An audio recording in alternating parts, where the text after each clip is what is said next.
কেটে গেলে ফেটে গেলে পানি লাগাবেন না, কেটে গেলে ফেটে গেলে ওটা রক্ত বন্ধ করতে হলে দুইটা পদ্ধতি আল্লাহ রাসূল বলেছেন। একটা পদ্ধতি, যখন হাত কাটার কথা বলেছেন আল্লাহ নবী, তখন বলেছেন যে হাত কাটার সাথে সাথে লোহা গরম করে মাথায় লাগাও, তাহলে রক্ত আসবে না। ওটা হাদিসের কথা। আবার রক্ত আসছে বন্ধ হচ্ছে না, তখন কাপড় পুড়িয়ে ছাইটা ওখানে লাগিয়ে দেন, বন্ধ হয়ে যাবে। বুখারী মুসলিমের হাদিসে এসেছে যে আল্লাহ রাসূল যখন উহুদের যুদ্ধে জখম হলেন, তখন আলী রাদিয়াল্লাহু তাআলা আনহু ঢালে করে পানি আনতে থাকলেন, আর আমি ফাতেমা, তখন আয়েশার কথা বোঝা যায় না, তখন বলছেন আমি ফাতেমা পিতা হিসাবে তার রক্তগুলি বারবার ধুইতে থাকলাম, কিন্তু রক্ত বন্ধ হয় না। তখন আমি নিজে কাপড় জ্বালিয়ে ছাইটা লাগিয়ে দিলাম, বন্ধ হয়ে গেল। তো বুখারী মুসলিমের হাদিসে এই দুইটা পদ্ধতি বোঝা যায় রক্ত বন্ধ করার। জাবের রাদিয়াল্লাহু তাআলা আনহু বলেন যে ইন্না কুন্না ফি সাফারিন, একদা আমরা সফরে ছিলাম, ফা আসাবানা রাজুলান মিন্না হাজারুন, হঠাৎ আমাদের একটা লোককে কোথা থেকে পাথর এসে লেগে গেল, ফাসাজ্জাহু ফি রাসিহি, পাথর তার মাথায় আঘাত করলো, ফাকালা আসাবাহু আও সালা আসাবাহু, সে তার সঙ্গী সাথীকে বলল হাল তাজিদুন আলী রুকসা ফি তায়াম্মুম, ভাই আপনারা কি আমাকে তায়াম্মুম করার কোনো অনুমতি দিতে পারেন? আমি কি এখন তায়াম্মুম করব? আমার যা অবস্থা তাতে তো গোসল করা যাবে না।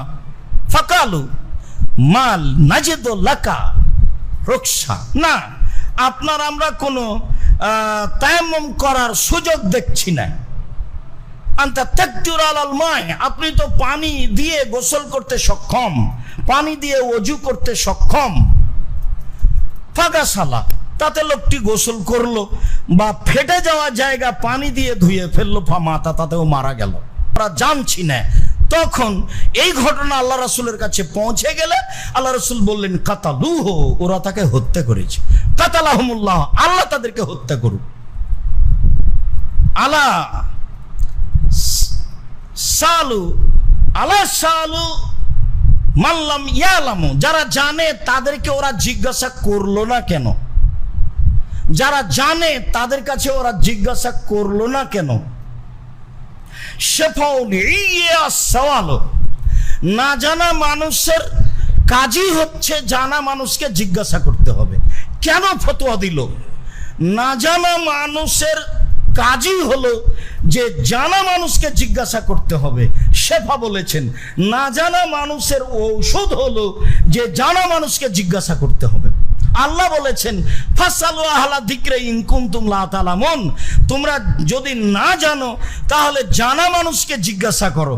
যার কারণে বক্তব্যে মাঝে মধ্যে আমি বলে থাকি, আপনি কিছু কষ্ট পেলেও যে উমর রাদিয়াল্লাহু তাআলা আনহুর যদি যুগ এখন হতো, তাহলে বাংলাদেশে শতকরা 95 জন বক্তার আজীবন জেল হতো,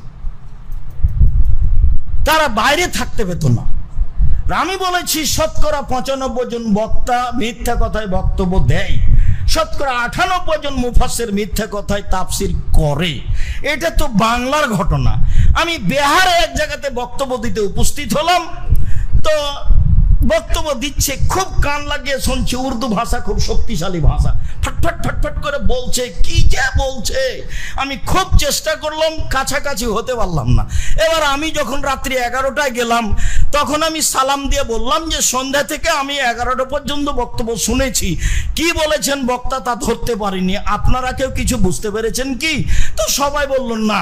এখন সভাপতি সাহেবকে বলছি, সভাপতি সাহেব আপনি কি বুঝেছেন? তো তিনিও বলছেন না। তো আমি তখন বললাম, জনগণ বলল না, আপনিও বলছেন না, আমিও বললাম না, তাহলে বক্তব্য কি হলো? তো উর্দু ভাষায় আরো বেশি মিথ্যার আশ্রয় নেওয়া হয়। মানে কোরআন হাদিস দিয়ে মানুষ বক্তব্য দিতেই চায় না, অথচ রাসূল সাল্লাল্লাহু আলাইহি সাল্লামের 23 বছর জীবন আছে, মানুষের সব কিছু নিয়ে, পারিবারিক নিয়ে যে আলোচনা হয়, ওযু গোসলের, তা আমরা তো বাস্তব অবগত হচ্ছি। এমনি রাস্তাঘাটে যেটা হয়েছে সেটা তো হয়েইছে, যা আমরা বিভিন্ন সময় অবগত আছি। আবু সাঈদ খুদরি রাদিয়াল্লাহু তাআলা আনহু বলেন, এরপরে রাসূল সাল্লাল্লাহু আলাইহি সাল্লাম বললেন যে ইন্নামা ইয়াকফিহি বিসাইদি তাইয়্যিব ইয়াতায়াম্মাম, ওই লোকের জন্য যথেষ্ট ছিল পবিত্র মাটি দিয়ে তায়াম্মাম করা। তা পাথরে আঘাত খেয়েছে, রক্ত বের হয়েছে, এখন তার জন্য উচিত তায়াম্মাম করা। এরপরে বলছেন সুম্মা ইউসাবু আলা জুরহিহি খিরকাতান, যেখানে জখম হয়েছে সেখানে একটা কাপড় দিয়ে বেঁধে দিবে, ব্যান্ডেজ করবে। এই আল্লাহ রাসূলের মুখের কাপড় দিয়ে বেঁধে দিবে। সুম্মা ইয়ামসাহু আলাইহা, তারপরে তার উপরে হাত মুছে দিবে, মাসা করে দিবে, হাতটা মাসে করে দিবেন। এটা যেন আপনার কাছে দিন রাত, আপনার ভাই মেডিকেলে, আপনি মেডিকেলে, বোন মেডিকেলে, মা মেডিকেলে, দিন রাত আপনাদের সাথে লেগে আছে। ভুলেও এর উল্টা করবেন না। হাদিস সহিহ, যেখান কেটে গেছে, ফেটে গেছে, ব্যান্ডেজ করা আছে, আপনি ভিজা হাতটা গোসলের সময়, ওযুর সময় তারপরে করে দেন, এ তো হয়ে গেল। এরপর আল্লাহ রাসূল বলছেন সুম্মা ইয়াগসিলু আলা সাইরি জাসাদিহি, তারপর বাকি শরীর উপরে পানি ঢেলে গোসল করবে। যেহেতু তার ফরজে গোসলের প্রয়োজন ছিল, তারা অনুমতি দেয়নি, ফলে তারা এটা করেছে, ফলে তার মৃত্যু ঘটেছে। ফলে রাসূল সাল্লাল্লাহু আলাইহি ওয়াসাল্লাম বলেছেন ওরাই হত্যা করেছে, আল্লাহ যেন তাদের হত্যা করেন। মানে তাদের কর্মের তীব্র নিন্দা করলেন রাসূল সাল্লাল্লাহু আলাইহি সাল্লাম। আবু সাঈদ খুদরি রাদিয়াল্লাহু তাআলা আনহু বলেন, খারাজা রাজুলানে ফি সাফারিন, দুইজন লোক সফরে বের হয়েছে। ফাহাজারাত সলাতহু, ইতিমধ্যে সলাতের টাইম হয়ে গেছে। ফাতায়াম্মামা বিসাইদি তাইয়্যিব, তারা দুইজন পবিত্র মাটি দিয়ে তায়াম্মুম করেছে। ওয়াসাল্লায়া, দুইজন সালাত আদায় করেছে। ফাওয়াজাদাল মালা লক্তে, আবার ওই সময়ে পানিও পেয়ে গেছে। খুব ভালোভাবে খেয়াল রাখতে হবে, যদিও সময় শেষ, খুতবারও শেষের দিকে চলে এসেছে। তারা তায়াম্মুম করে সালাত আদায় করেছে, এবার পানির পাশে চলে এসেছে, পানি পাওয়া গেছে, বা গাড়ি থেমেছে সেখানে পানি পাওয়া গেছে, বা ব্যাগে পানি পাওয়া গেছে, এখন পানির পাশে চলে এসেছে। পানির পাশে চলে আসাই ফাআদা আহাদুহুমা সালাতা বিল ওযুয়ে, দুইজনের একজন আবার ওযু করে সালাত আদায় করেছে। ওয়ালাম ঈদুল আখার, অপরজন করেনি। ফালামা আতায়ান নবী সাল্লাল্লাহু আলাইহি সাল্লাম ফাউবেরা যালিকা, তারা যখন রাসূলের কাছে আসলেন তখন বিষয়টি বলা হলো। এবার রাসূল উত্তর দিচ্ছেন, এটাই মনে রাখতে হবে। রাসূল সাল্লাল্লাহু আলাইহি সাল্লাম কালা লিল্লাযী লাম ঈদিস সালাতা, যে ব্যক্তি আবার ওযু করে সালাত আদায় করেনি তাকে তিনি বললেন আসাবতা সুন্নাত ওয়া আযাতকা সালাতুকা, তুমি ঠিক করেছো, এটাই সুন্নাত, বাস আদায় করে নিয়েছো। পানি পাওয়া গেলে আর ওযু করে সালাত আদায় করতে হবে না, তোমার জন্য সালাত যথেষ্ট, তুমি সুন্নাত মতো আমল করেছো, এটাই ঠিক। ওয়াকালা লিল আখার আল্লাযী ইউদিস সালাতা, আর যে পুনরায় সালাত আদায় করেছে উজু করে, তাকে তেমন কিছু বলে অপমান করলেন না, বললেন যে ওয়ালাকাল আজর মারাতাইন, তুমি ডবল নেকি পাবা। মানে সে নাই, ঝগড়াঝাটি নেই, তর্ক বিতর্ক নেই, বললেন যে ঠিক আছে তুমি ডবল নেকি পাবা। খুতবার শেষে ওইখানে একটা কথা ছেড়ে এসেছি, মোজা মাসেতে আলী রাদিয়াল্লাহু তাআলা আনহু বলেন লাউকানা দিন বির রায়, যদি দিন ধর্ম মানুষের মতামতের উপরে, সিদ্ধান্তের উপরে হতো, তাহলে লাকানা আল মাসু বিল আলা বিল মাসে মিন আলাহু আসফাল মিন আলাহু, তাহলে মোজা মাসে পায়ের নিচের দিকেই হতো উপরের দিকের চেয়ে। যদি দিন ধর্ম মানুষের মতামতের উপরে হতো, মানুষের সিদ্ধান্তের উপরে হতো, মানুষের রুচি সম্মত হিসাবে হতো, তাহলে মোজা মাসেটা ওপরের চেয়ে নিচে হতো। রাইতু রাসূলুল্লাহ সাল্লাল্লাহু আলাইহি ওয়াসাল্লাম ইয়ামসাহু আলা জাহিরি কুফাইহি, আমি আল্লাহ রাসূলকে দেখেছি তিনি তার মোজার উপর দিক মাসা করলেন। দুই হাত দিয়ে দুই পা মোজা মাসা করেন, সমস্যা নেই। এক হাত দিয়ে আপনি দুইটা মোজা মাসা করেন, আগেরটা ডান করে নিয়ে পরেরটা বামটা করলেন, এক হাত দিয়ে কোনো সমস্যা নেই। যেহেতু তায়াম্মুমে দুই হাত ব্যবহার হলো, কাজে মাসাতে আপনি দুই হাত ব্যবহার করবেন, সমস্যা নেই। এক হাত দিয়ে করেন, কোনো সমস্যা নেই। মোজার যেমন কোনো পার্থক্য নেই, তেমনি ভাবে দিন মানুষের সিদ্ধান্ত অনুযায়ী চলে না। এখন যদি কেউ বলে যে পায়ে পা দাঁড়িয়ে পায়ে পা মিলিয়ে দাঁড়াতে কেমন কেমন লাগে বা এটা বেয়াদবি বা কিছু, তাহলে তো সেটা তার ব্যক্তিগত ব্যাপার। রাসূল সাল্লাল্লাহু আলাইহি সাল্লামের পদ্ধতিকে সে পছন্দ করে না বলেই সে এটা বলতে পারে। যার কারণে আমি বলেছিলাম যে এখন থেকে না কিয়ামত পর্যন্ত আর কোনোদিন যদি মানুষ পাশাপাশি না দাঁড়ায়, 3 ফুট পর পরই দাঁড়ায়, কাবা ঘরে যদি আর কোনোদিন পাশাপাশি না দাঁড়ায়, তবু এটা শরীয়ত নয়। এইটা বাস্তবায়ন করতে হলে আবার রাসূল সাল্লাল্লাহু আলাইহি সাল্লামকে দুনিয়া আসতে হবে। যেহেতু তিনি আর কোনোদিন আসবেন না, কাজে এই সিদ্ধান্ত আর পরিবর্তনও হবে না। আশা যে তায়াম্মুমের বিষয়টি, আশা যে মোজা মাসে করার বিষয়টি আমাদের কাছে স্পষ্ট হয়েছে। যদি কোনো জায়গাতে অস্পষ্ট থাকে তাহলে আপনি সময়ের গতিতে বললে আপনাদের কাছে বিষয়টি আরো আপনার জন্য ভালো করে স্পষ্ট করা হবে বলে আমরা মনে করছি। সম্মানিত দিনী ভাই বোন, ওয়াইন কুনতুম জুনুবান ফাত্তাহহারু, আর যদি তোমরা অপবিত্র হও, নাপাক হয়ে যাও স্ত্রী মিলনে অথবা স্বপ্ন দোষে, তাহলে তোমরা পবিত্রতা অর্জন করো। ফাতাহহারু। ওয়াইন কুনতুম মারাদা, আর যদি তোমরা অসুস্থ হও, আও আলা সাফারিন, অথবা তোমরা সফরে থাকো, আও জা আহাদুম মিনকুম মিনাল গায়েত, অথবা তোমরা প্রাকৃতিক প্রয়োজন পেশাব পায়খানার কাজ সেরে আসো, আও লামাসতুমুন নিসা, বা তোমরা স্ত্রী সহবাস করো, ফালাম তাজিদু মাআন, এইসব কিছুর পরে যদি পানি না পাও, ফাতায়াম্মামু সাঈদান তাইয়্যিবা, তখন তোমরা পাক পবিত্র মাটি দিয়ে তায়াম্মম করো। তা কিভাবে? ফামসাহু রুউসাকুম ওয়া আইদিকুম মিনহু, আর তা হচ্ছে মুখ মাসা করো আর হাত কবজি দয়। আল্লাহ তাআলা এখানে যা উল্লেখ করেছেন তাতে মানুষ ওজুর এবং তায়াম্মামের পূর্ণ বিবরণ পাবে না। রাসূল সাল্লাল্লাহু আলাইহি সাল্লাম আয়াতকে সামনে রেখে যা বলেছেন তাতে ওজুর পূর্ণ নিয়ম, তায়াম্মুম আর মোজা মাসা করার নিয়ম পাওয়া যাবে। তাতে বোঝা যাবে যে যারা বলছে যে আমরা হাদিস মানি না, কোরআন মানি, তারা সত্যই মুসলিম নয়, তাদের জীবিকা নির্বাহ রাসূল সাল্লাল্লাহু আলাইহি সাল্লামের পদ্ধতিতে হবে না। আর তারা হচ্ছে যারা রাসূলকে অস্বীকার করে, হাদিস না মেনে আল্লাহকে মানা যায় এ কথা ঠিক নয়।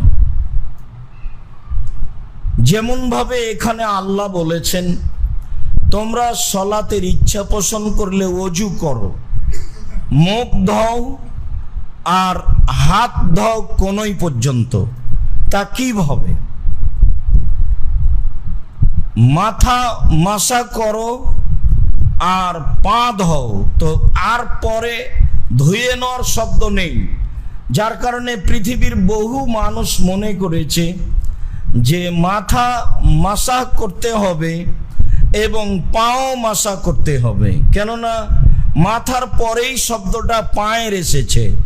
যেহেতু ধুয়ে নেওয়ার কথা আগেই পার হয়ে গেছে, তারপরে মাসা করার আলোচনা এসেছে। মাসা থেকে নিয়ে বাকি সব ওযু মাসা দিয়ে হবে, ধোয়া লাগবে না। রাসূল সাল্লাল্লাহু আলাইহি সাল্লামের পদ্ধতি ছাড়া একজন মুসলিম থাকবে, এই কথা মেনে নেওয়াও কুফরি। যারা মেনে নেবে তারাও মুসলমান নয়, তারাও কাফের। এ কথাই বলতে হবে যে রাসূলকে না মেনে, রাসূলকে স্বীকৃতি না দিয়ে একজন মানুষ মুসলমান থাকতে পারে না।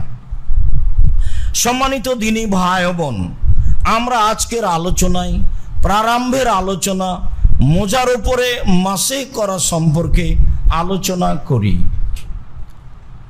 শুরা ইবনে হানি রাদিয়াল্লাহু তাআলা আনহু বলেন, আমি একদা আলী ইবনে আবি তালেবকে জিজ্ঞাসা করলাম আলাল মাসে আলাল খুফাইন, দুই মোজার উপরে মাসে করা সম্পর্কে। তাতে তিনি বললেন, জাআলা রাসূলুল্লাহ সাল্লাল্লাহু আলাইহি সাল্লাম সালাসাতা আইয়ামিন ওয়া লায়ালিয়াহুন্না লিল মুসাফির। তিনি আল্লাহর নবী 3 দিন 3 রাত মোজা মাসে করা যাবে বলে ঘোষণা দিয়েছেন। ওয়া ইয়াওমান ওয়া লাইলা লিল মুকিম, আর যারা বাড়িতে থাকে তারা রাত দিন 24 ঘন্টা মোজার উপরে মাসা করতে পারে বলে তিনি উল্লেখ করেছেন। অত্র হাদিসে মুসাফিরের জন্য 3 দিন মোজা মাসে চলে, আর মুকিমের জন্য 1 দিন, যা বুখারী মুসলিমের হাদিস দ্বারা প্রমাণিত হয়। লম্বা হাদিসের আংশিক আলোচনা। মুগিরা ইবনে শুবা রাদিয়াল্লাহু তাআলা আনহু বলেন, আন্নাহু গাজা রাসূলুল্লাহ সাল্লাল্লাহু আলাইহি সাল্লাম গাজওয়াত তাবুকিন।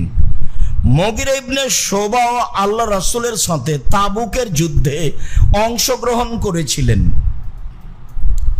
মুগিরা ইবনে শুবা বলেন, আমরা তাবুক যাওয়ার পথের ঘটনা বলি। তাতে তিনি বলেন, তাবাররাজা রাসূলুল্লাহ সাল্লাল্লাহু আলাইহি সাল্লাম কিবালা গায়তিন, চলার পথে আল্লাহর নবী পেশাব পায়খানার উদ্দেশ্যে আমাদের সাথ ছেড়ে একদিকে যাওয়া আরম্ভ করলেন। ফাহামালনা মাহু ইদাওয়াতান, তখন আমি একটা পানির পাত্র নিলাম তার সাথে, পিছে পিছে একটি পানির পাত্র নিয়ে চললাম। ফালাম্মা রাজা, যখন তিনি তার প্রাকৃতিক প্রয়োজন সেরে ফিরে আসলেন, তখন আখাস্ত উহরিকু আলা ইয়াদাইহি মিনাল এদাওয়া, আমি ওই পাত্র হতে পানি তার হাতের উপরে ঢালতে লাগলাম। ফাগাসালা ইয়াদাইহি ওয়াজহাহু, তখন তিনি তার মুখমণ্ডল এবং 2 হাত ধুয়ে নিলেন।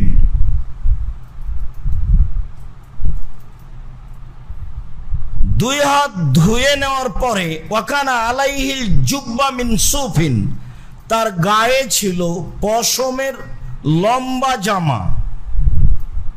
ফাজালা ইয়াহসুরান জিরাইহি, তিনি তার হাতকে লম্বা জামা থেকে, শেরওয়ানি বলা যায়, লম্বা জামা থেকে বের করার চেষ্টা করলেন।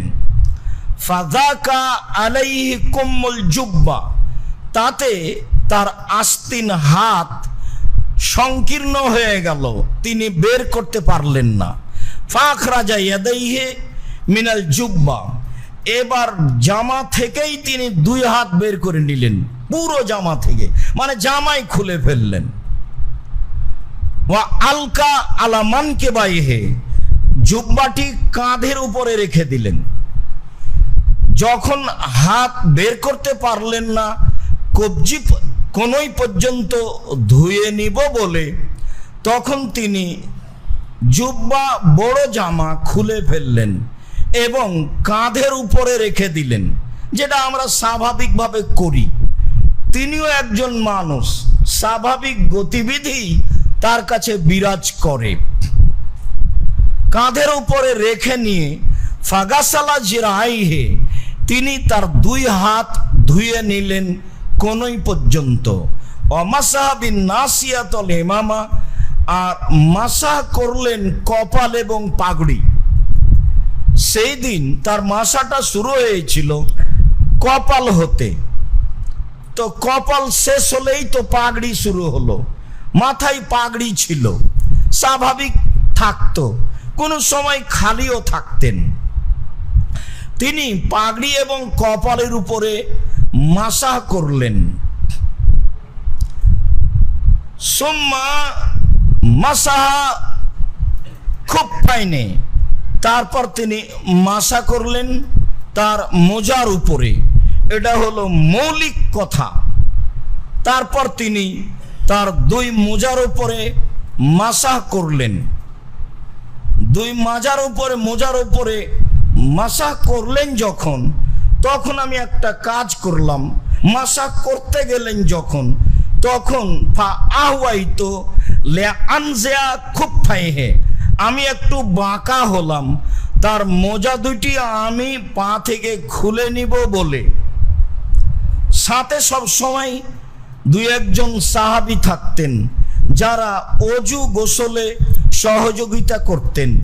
বাড়িতে থাকলে স্ত্রীগণ পূর্ণ সহযোগিতায় থাকতেন, যা ফরজ গোসলে, নফল গোসলে, স্বাভাবিক গোসলে প্রমাণ হয়েছে।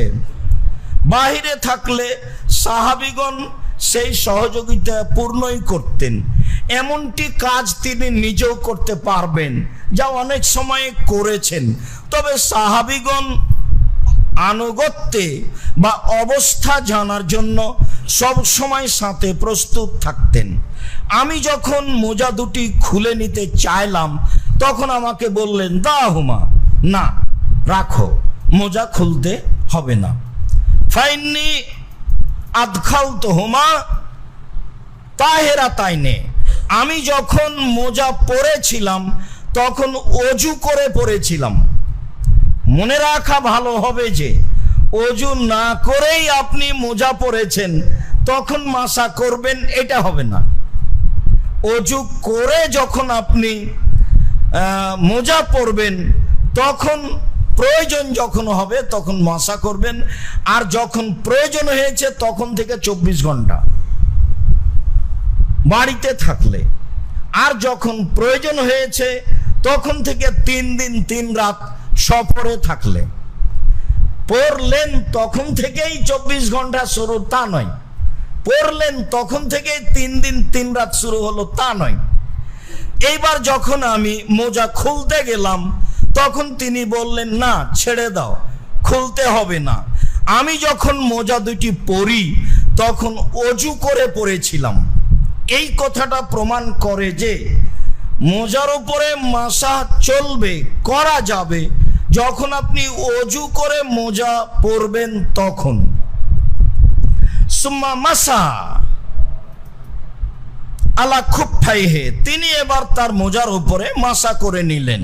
ফারাকেবা, পরের আলোচনা প্রয়োজন নেই, তবু এই হাদিসে এসেছে একটি গুরুত্বপূর্ণ কথা আছে। ফারাকেবা ওয়ারাকেবত, তিনি বাহনে উঠলেন, আমিও উঠলাম। ফান্তাহাইনা ইলাল কওমে, তো আমরা যে আমাদের প্রাকৃতিক প্রয়োজনে পিছে পড়ে গেছি, এখন আমরা দ্রুত চলতে থাকলাম। চলতে চলতে আমরা সম্প্রদায়কে পেয়ে গেলাম। ফাকাত কামু ইলা সলাতে, দেখি তারা এক জায়গায় সলাতে দাঁড়িয়ে গেছে। ওয়াইসাল্লি বিহিম আব্দুর রহমান ইবনে আউফ, এবং একজন বিশিষ্ট সাহাবী আব্দুর রহমান ইবনে আউফ ইমামতি করছেন। ওয়ারাকা বিহিম রাকাতান, ইতিমধ্যে 1 রাকাত হয়ে গেছে।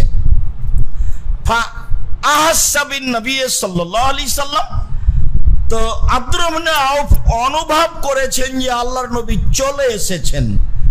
ফাজালা ইয়াতাখারু, তখন তিনি পিছে হটা আরম্ভ করলেন। তিনি তার ইমামতির স্থান ছেড়ে দিবেন মর্মে। ফাউমা ইলাইহি, আল্লাহ রাসূল তাকে মুখে বা হাতে ইশারা ইঙ্গিতে বললেন, তুমি স্বস্থানে বহাল থাকো। ফাদরাকান নবী সাল্লাল্লাহু আলাইহি সাল্লাম ইহদার রাকাতাইনে। ঘটনাটি ছিল ফজরের সালাতে, তিনি 2 রাকাতের 1 রাকাত পেলেন। ফালাম্মা সাল্লামা, যখন আব্দুর রহমান আওফ সালাম ফিরলেন, ফাকামান নবী সাল্লাল্লাহু আলাইহি ওয়াসাল্লাম কুনতু মাহু, আল্লাহ রাসূল দাঁড়ালেন, আমিও দাঁড়ালাম। ফারাকানা রাকাত আল্লাতী সাবাকাতনা, তারপর আমরা ওই রাকাত পড়লাম যেটা আমাদের ছুটে গেছে। অত্র বুখারী মুসলিমের আংশিক লম্বা বিবরণে বোঝা যায় যে ওযু করে মোজা পরতে হবে, আর প্রয়োজন যখন হবে মাসা করার তখন থেকে সময় আরম্ভ হবে। অত্র লম্বা হাদিসের আংশিক বিবরণে বোঝা যায় যে সাহাবীগণ সর্বদাই রাসূলের সাথে থাকতেন। বোঝা যায় যে ওযু করার সুবিধার্থে কাপড় চোপড় খুলেই প্রয়োজনীয় পূর্ণ অঙ্গ ধুয়ে ওযু করতে হবে। বোঝা যায় যে সাহাবীগণের রাসূল কোনো কাজে পিছনে থাকলে সাহাবীগণ চলা বিরত রাখতেন না, সবাই চলতে থাকতেন। আল্লাহর নবী নিজে পিছনে থেকে গেলেন, সাহাবীগণ তার পিছনে থাকাকে ওই সময়ে সাথে থাকা প্রয়োজন মনে করলেন না, চলতে থাকলেন। বোঝা গেল যে সময় হয়ে গেলে ইমাম না থাকলে অন্য ব্যক্তি ইমামতি করবে, সময় বিলম্বে ক্ষেপণ করা হবে না। সবাই জানেন যে কিছুক্ষণের মধ্যেই আল্লাহর নবী চলে আসবেন, তবুও আব্দুর রহমান আওফ ইমামতি শুরু করলেন, সালাত আরম্ভ করলেন। রাসূল সাল্লাল্লাহু আলাইহি সাল্লাম আসা পর্যন্ত অপেক্ষা করলেন না। তারপরে যেটা বোঝা গেল শেষ অংশে জরুরি কথা, যে 1 রাকাত আল্লাহ রাসূল পেলেন, সালাম ফিরলে আল্লাহ রাসূল উঠে দাঁড়ালেন, আমিও তার সাথে দাঁড়ালাম। মাসবুক 4-5 জন যারা পরে উঠে দাঁড়াবে তাদের একজন ইমাম হতে পারে, এ হাদিস তার প্রমাণ। আমি রাসূলের সাথে দাঁড়ালাম, ওয়া কুনতু মাহু, আমি রাসূলের সাথে দাঁড়ালাম। লম্বা একটার পর একটা চলতে থাক, সমস্যা নেই, এটাই সুন্নাত। এই জামাত শেষ হয়ে গেল, 4-5 জন আমরা মাসবুক আছি, তো 4-5 জন বিভিন্ন সময়ে এসেছি। তারপর আমি সালাম ফিরলাম, তখন আপনার 1 রাকাত বাকি আছে, আপনি তো আবার উঠলেন, আরো যারা আসবে তারা আপনার সাথ ধরবে, এটাই ঠিক। এতে আসর পর্যন্ত চলতে থাক, তাতে কারো কিছু বলার নেই, হয়তোবা কথা স্পষ্ট হয়েছে। এই অত্র হাদিস মাযহাবী ভাইদের চরম বিরোধিতা করে বলে আমরা মনে করি। তারা মসজিদে এক জামাত হয়ে গেলে আর সেখানে জামাত বাস্তবায়ন করতে দিবে না। নিতান্তই কেউ যদি করে তাহলে তারা মনে করে মসজিদের বাহিরে বারান্দায় করতে হবে। অত্র হাদিস যা প্রমাণ করে যে মাসবুক জামাতবদ্ধ সালাত আদায় করবে এবং মাসবুক ব্যক্তি ইমাম হবে, ধারাবাহিক চলবে ইমামতির বিবরণ। সম্মানিত দিনী ভাই ও বোন,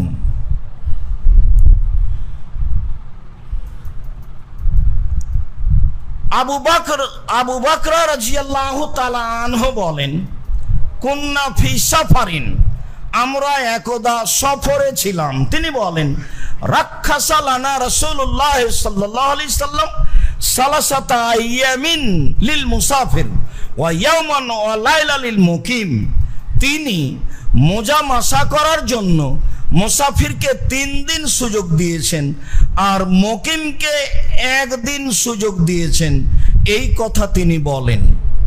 এই কথা বলার পরে তিনি বলেন যে মোজা মাসা করবে 3 দিন 3 রাত।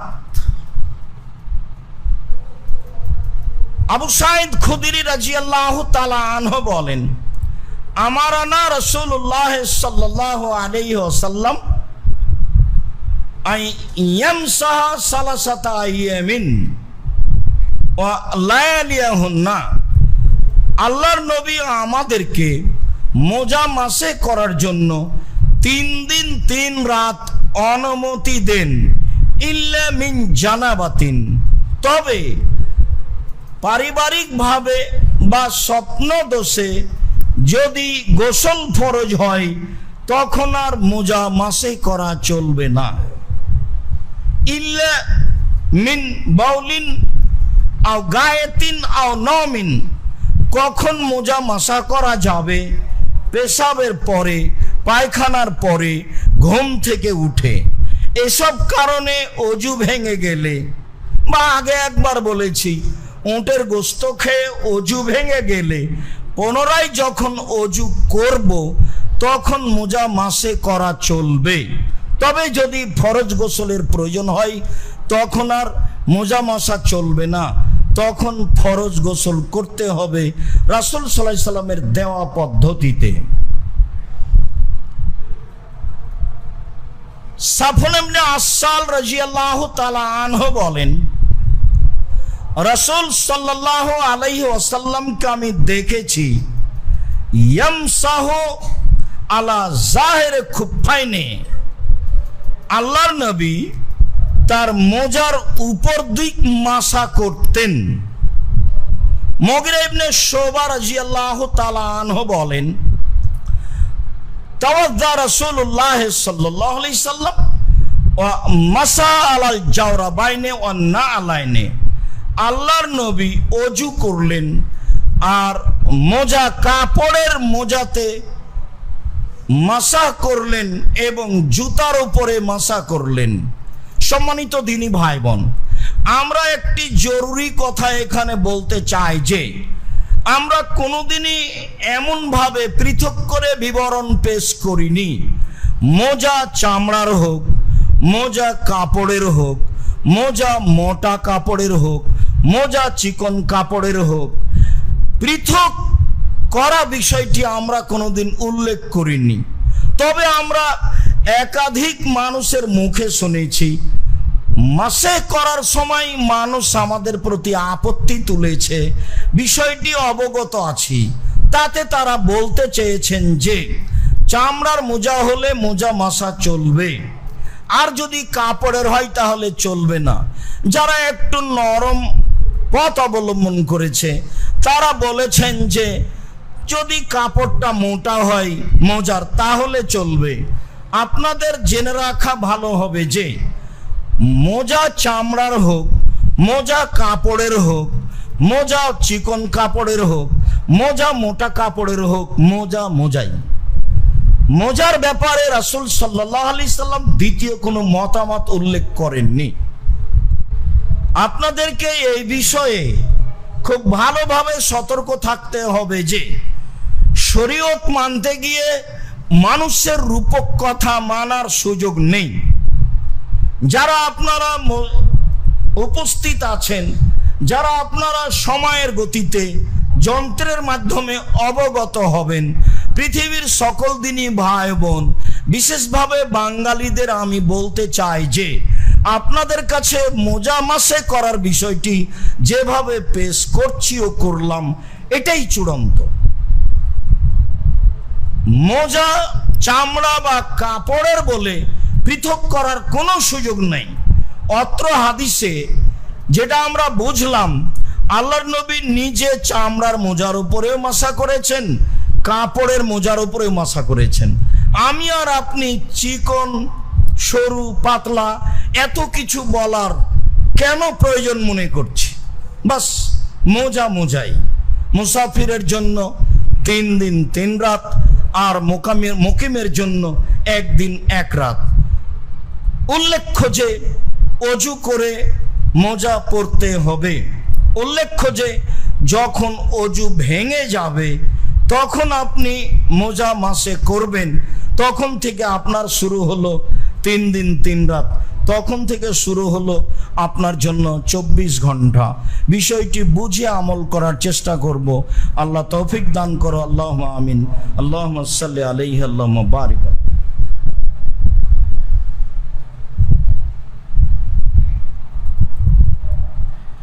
আলহামদুলিল্লাহ ওয়াহদা ওয়াসসালাতু ওয়াসসালামু আলা মান লা নাবিয়্যা বাদা। হুযায়ফা ইবনুল ইয়ামান বিশিষ্ট সাহাবী, ভবিষ্যৎবাণীতে সবচেয়ে আগে আছেন। ভবিষ্যৎবাণী সম্পর্কে যা রাসূল বলেছেন তা প্রায় সবই হুযায়ফা ইবনুল ইয়ামান থেকে বর্ণিত আছে। তিনি বলেন, রাসূল সাল্লাল্লাহু আলাইহি সাল্লাম বলেছেন, যইলা লানা বিসালাসিন আই ফুজ্জালনা আলা নাস বিসালাসিন। সারা পৃথিবীর মানুষের উপরে তিনটে বিষয়ে আল্লাহ আমাদেরকে মর্যাদা দিয়েছেন। এমন সুযোগটা অতীতের কোনো মানুষকে দেওয়া হয়নি, যা শুধু আমাদেরকে দেওয়া হয়েছে। তার একটা হলো এই সফুফোনা, জয়লাত সফুফোনা কা সফুবিল মালায়েকাতে। আমরা যখন সলাতে দাঁড়াই, আমাদের দাঁড়ানোটাকে আল্লাহর নবী বলেছেন এটা হলো ফেরেশতাদের দাঁড়ানোর মতো। যার কারণে তিনি কাতারের ব্যাপারে এত সতর্ক। গত জুমাতেই মনে হয় বলছিলাম, রাসূল সাল্লাল্লাহু আলাইহি সাল্লাম 23 বছর জীবনে কোনো একদিন কোনো এক ওয়াক্ত মুসল্লির দিকে মুখ না করে কাতার সোজা করুন এই কথা না বলে সালাত শুরু করেছেন। তার প্রমাণ কেউ পেশ করতে পারবে? দীর্ঘদিন থেকে বলে আসছি, ভাবাই যাবে না যে কোনোদিন করেছেন, পাওয়া তো বহু দূরের কথা।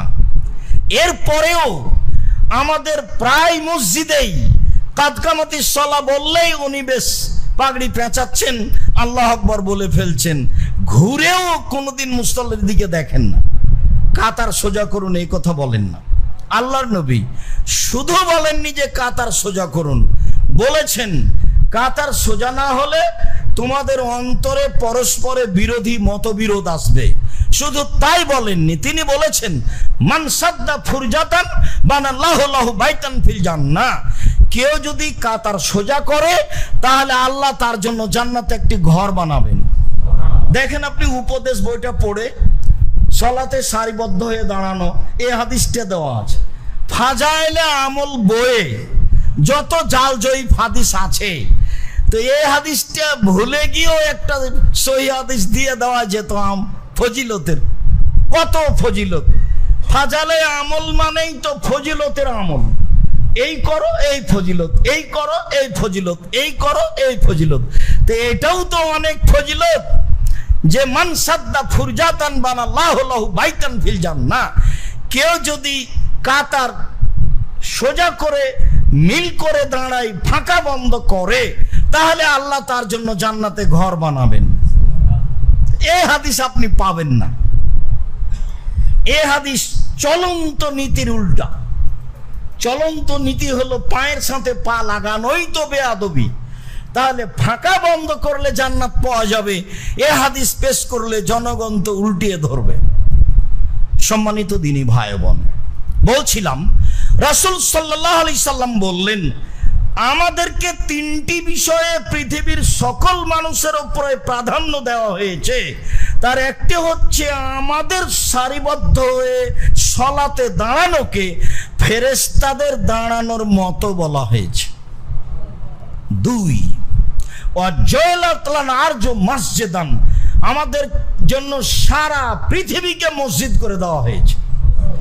যখন যেখানে সময় হবে সালাত আদায় করেন, মাঠে ঘাটে যেখানে মসজিদ পাচ্ছেন মসজিদে করেন, জামাতবদ্ধ করেন। কিন্তু এরকম আলোচনা আগে ছিল না, এরকম সুযোগ আগে ছিল না। তাদেরকে সলাতের জায়গাতেই সলাত আদায় করতে হতো। এই সুবিধা আল্লাহ আমাদের দিয়েছেন। এই কথা মুহাম্মদ সাল্লাল্লাহু আলাইহি সাল্লাম বলেন যে সারা পৃথিবী মসজিদ, যেখানে সহজ হয় সেখানে সলাত আদায় করেন।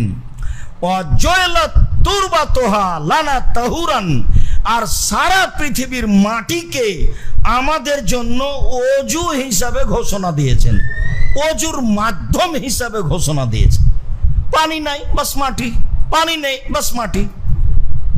মাটি ওযুর স্থানে এই বলে রাসূল সাল্লাল্লাহু আলাইহি সাল্লাম ঘোষণা দিয়েছেন, যখন মানুষ পানি পাবে না, ইল্লাম ইয়াজিদিল মা, যখন পানি পাবে না তখন সারা পৃথিবীর মাটি হচ্ছে পানির স্থানে। উল্লেখ্য যে ফিকহ বইয়ে যেসব কথাগুলি লেখা আছে, পাথরে চলবে, তারপর ওই চুনে চলবে, তারপরে আপনার কঙ্করে চলবে, আরো কত কি বলা হয়েছে, একটা তো চলবে না, যার নাম মাটি, যার নাম বালু।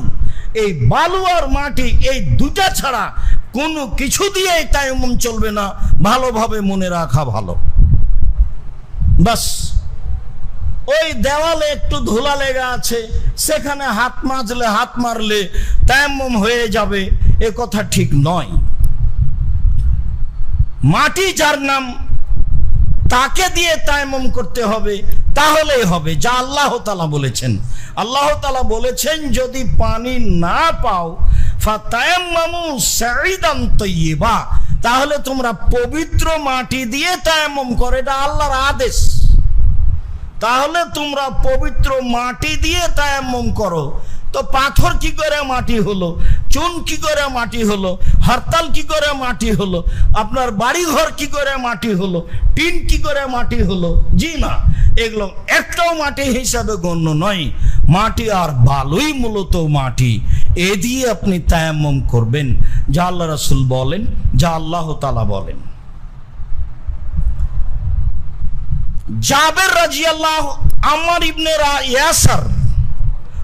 ইবনে ইয়াসার রাদিয়াল্লাহু তাআলা আনহু বলেন, যা রাজুলুন ইলা নবী সাল্লাল্লাহু আলাইহি ওয়াসাল্লাম, যা রাজুলুন ইলা উমর ইবনুল খাত্তাব রাদিয়াল্লাহু তাআলা আনহু ওয়া ক্বালা ইন্নী আজনাবতু আলা মুসবিল মা। আমি আম্মার ইবনে ইয়াসির উমরের পাশে বসেছিলাম, একটা লোক আসলো, এসে বলল আমি অপবিত্র নাপাক হয়েছি, আমি পানি পাইনি। তখন আম্মার বলছেন ওমরকে, আলা তাজ করো, আপনার মনে পড়ে কি? ওমর, আপনার মনে পড়ে কি? ইন্না কুন্না ফি সাফারিন, আমি আর আপনি একদা এক সফরে ছিলাম, আনা আনতা, আমরা দুইজন এক সফরে ছিলাম, তাকদির বশত দুইজনই আমরা অপবিত্র হয়ে পড়েছিলাম। ফামা আনতা লাম তুসাল্লি, পবিত্র হতে না পারাই আপনি সালাত আদায় করেননি। ও আম্মা আনা তামাক্ত, তবে আমি মাটির ওপরে গড়াগড়ি দিয়েছিলাম। ঘোড়া যেমন গড়াগড়ি করে মাটির ওপরে, তা আমি তেমন মাটির ওপরে গড়াগড়ি দিয়েছিলাম, দিয়ে মনে করলাম যে এইভাবে এখন পবিত্র হলাম। ফাসাল্লাইতো, তারপরে সালাত আদায় করলাম। ফাকাদিমনা আলান নবী সাল্লাল্লাহু আলাইহি সাল্লাম ফাউখবিরা বিযালিকা, আমরা দুইজন রাসূলের কাছে চলে আসলাম, বিষয়টি তার সামনে পেশ করা হলো। তখন তিনি বললেন যে শোনো, ইন্নামা ইয়াকফিকা হাকাজা, তুমি এমন করলে কেন? এটাই তোমার জন্য যথেষ্ট ছিল, এটাই তোমার জন্য যথেষ্ট ছিল। এই কথা বলার পরে ফাযারাবাবে কাফাইল আরজা, তিনি নিজে তার দুই হাতের কবজি দিয়ে, হাতের তালু দিয়ে মাটির ওপরে মারলেন নিজে। আল্লাহ নবী তার দুই হাত দিয়ে কবজি পর্যন্ত, হাত নয়, দুই হাতের কবজি পর্যন্ত তালুর দিক মাটির ওপরে মারলেন। মাটির ওপরে মারার পরে অনাফাকা ফিহিমা, হাত দুটিতে ফোঁক দিলেন। ফোঁ দেওয়ার পরে অমাসাবা বেহেমা অঝাহু, দুই হাত দিয়ে তিনি তার মুখ মাসেহ করলেন। ওয়া কাফাইহে, এবং হাত দুটি কবজি পর্যন্ত মাসা করলেন। মনে রাখা ভালো হবে, দুইবার মাটিতে মারতে হবে, মর্মে হাদিসটি অগ্রহণীয়। মনে রাখা ভালো হবে, কবজি পর্যন্ত মাসা করতে হবে, হাদিসটি জাল। মনে রাখা ভালো হবে, বগল পর্যন্ত মাসা করতে হবে, এই হাদিসটিও জাল, মানুষের বানানো। বুখারী মুসলিমের হাদিসে তায়াম্মুম এটাই প্রমাণ হয় যে, দেখেন এইভাবে যারা আমরা মহিলা মানুষ দেখতে পাচ্ছি না, আমরা আঁচ করতে পারি, বা আরো বাংলা বইগুলিতে দেখে নিতে পারি। তা আমরা দুইজন এরকম একটা পর্যায়ে যা করেছি তা করেছি। তখন আল্লাহ রাসূল বললেন যে এটাই ছিল যথেষ্ট, ইন্নামা ইয়াকফিক, তোমার জন্য এটাই যথেষ্ট ছিল। এইভাবে বলে এখন বাস্তব দেখাচ্ছেন। 2 হাতের কবজি মাটির উপরে মারলেন, তালু শাকটা মাটির উপরে মারলেন, এবার উঠিয়ে ফানা ফাঁকা ফিহি, মাথাতে ফোঁক দিলেন। তো ফোঁক দেওয়ার রহস্য বিদ্বানগণ মনে করেন মাটি যদি হাতে বেশি থাকে আর মুখে যদি লাগানো হয় তাহলে চেহারাটা কেমন কেমন হতে পারে। সেটা যাই হোক, এটা সুন্নাত ধরে নিয়েছি। আপনি হাত দুটো উঠিয়ে হাতের উপরে একটা ফোঁ দিবেন, তারপরে আগে মুখমণ্ডলের উপরে এটা মুছে দিবেন, যেটুকুর আপনি মুখ মনে করছেন, কপাল সহ থুতনি পর্যন্ত।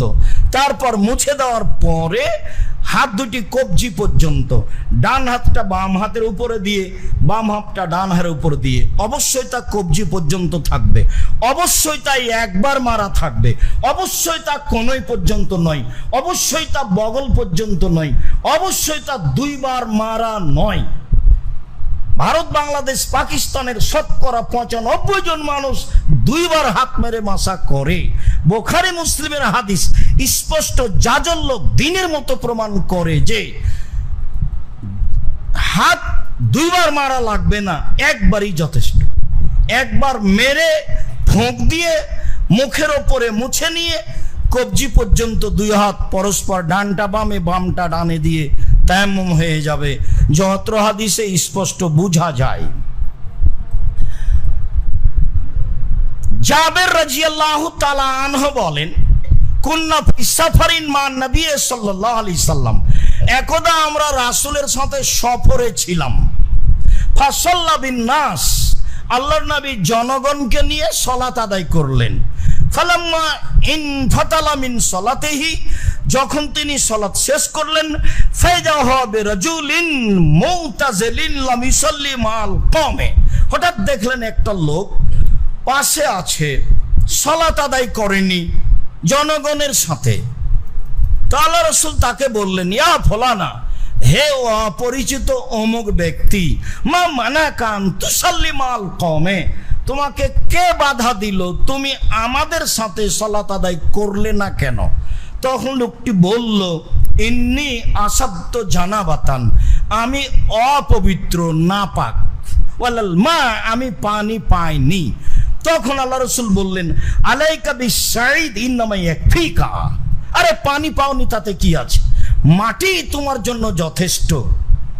সেটা অপবিত্র থেকে পবিত্র হওয়ার জন্য হোক, সেটা আপনার সালাতের জন্য ওযু হোক, মাটি তোমার যথেষ্ট যখন পানি নেই বা পানি তোমার অনুকূলে নয়, যা আল্লাহ তাআলা বলেছেন।